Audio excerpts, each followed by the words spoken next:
Captain Greg here with Learn to Fish with Us. Well, over the past month, we have got a lot of questions about how do I tie my crawler harnesses. So what we decided to do is we'd actually do a video on it. So the parts that you're going to need for crawler harnesses, you're going to need a nice fluorocarbon leader. I like using Berkley Vanish 15-pound test. Next thing is you want to make sure you have a good set of sharp hooks. Daiichi makes great hooks. This is model number 2553 and I use a number 1 hook. We're going to need to pull 2 of them out for the harness I'm going to do, but so that's a size 1 hook. Preferences, I don't know about red. You know, I use all different colored hooks, bronze, red. So this one we're going to tie red. Next thing is you need a good clevis. Berkley makes some darn good clevises right here. And what I like about their clevis is it has really a catcher for the blade, so you can see that there's a little hook keeper, blade keeper right there. So, and then we need a good barrel swivel, and I use Berkley's cross-lock barrel swivels, and this is what will actually get placed on your line that will accept the crawler harness. So to start out, I've cut a piece off of the fluorocarbon that's about 4 feet long. And the first thing we're going to have to do is we're going to have to do the hook.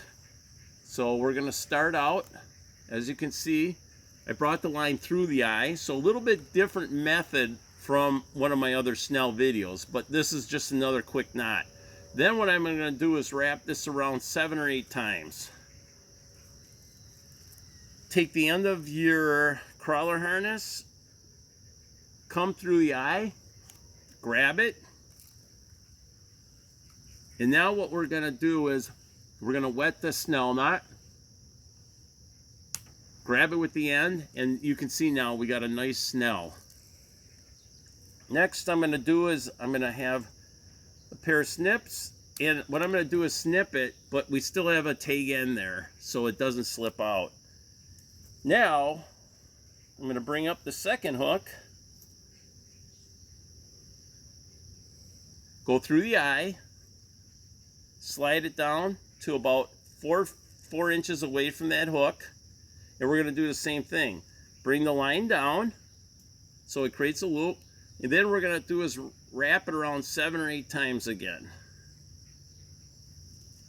Take the end of the tag line, come through the eye, grab it, wet it, and now you can see you're probably about 5 inches apart. So that's really how I like to see my 2 hooks. That way I can move the back hook anywhere on the crawler. Now, for this sample, this is a number 5 Northland Baitfish blade. What I'm going to do is I'm going to want to use beads. So I'm going to use 5 beads to make sure that that blade stays away from that front hook. So I'm going to place 5. This one I'm going to alternate between gold and silver. This is a faceted bead. You can use many different beads, but you'll get the purpose, and you can decide what beads you really like or bead pattern you like. So right there, that's 5.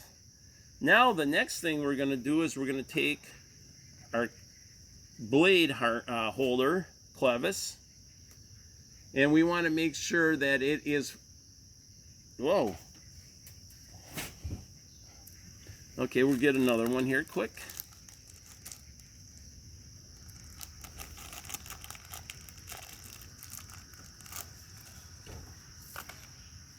What we want to do is make sure that you're putting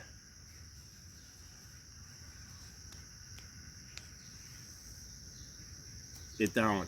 So you can see, you want to make sure that the clevis is facing this way. So then that goes down, and then the next thing we want to do is we want to use a good barrel swivel on here. So that's the barrel swivel I've chose. Berkeley makes these. So what we're going to do is going to put a nice polymer knot. Polymers are a really strong knot. So we're going to go through, wrap around, and going to come through this loop. And then what I'm going to do is I'm going to pull the barrel swivel through the loop. Then wetten, tighten, and trim off. So you can see how quick we just tied a crawler harness. So just to show you with the blade here, you can see how that blade is far enough and it's not hitting the front hook. There's a lot of people that also like to put lead beads on here, so you could put a bead above the clevis. As you can see, there's many different bead colors, floats, all this stuff you can add to your harness to make it attractive. The other cool thing is I actually have a harness box here. And what you can see is you can see all the different colors that I've paired up with and how easy it is. So basically I've taken a tube and I've cut a crease through here, and then what I'll do is put the barrel in there and then rotate around, hook one hook, and then hook the other two hooks. So you want to make sure when you're doing this that you're doing it tight. But nice thing with this box is